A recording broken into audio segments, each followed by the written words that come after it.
Can I target multiple markets simultaneously? Yeah, let's do it. Let's hit 5 different markets. Let's test 2 or 3 different states. What I do is when we meet monthly, we go back through and I ask you specifically, hey, how'd this county work? Rank it on 1 to 4. What happened in that county?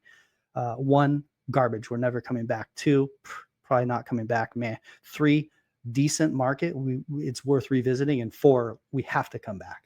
So ranking 1 to 4, very straightforward. What that enables us to do, we can test potential markets. And then when we come back 4 months later, we can go to just your 3s and 4s. And then we can hit those, and all the 1s and 2s garbage. We don't have to hit those again.